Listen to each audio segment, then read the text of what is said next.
玩滑翔伞到底是风大好还是风小好？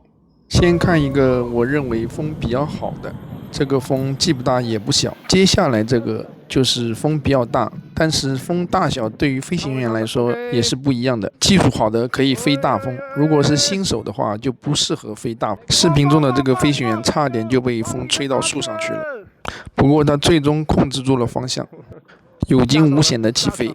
如果风太小，伞没有足够的升力，就很难起飞，尤其是前方有障碍。再来看这个风，旗子的尾巴已经被风吹了翘起来了。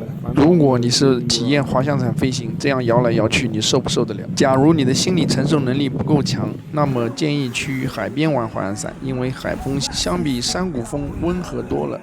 再说一下风小的情况，如果起飞场的高度不够高，比如说500米不到，那么很快就会降落。如果起飞场距地面高度200米左右，那么你的飞行时间有可能只有2分钟。所以风太大或者太小都不好。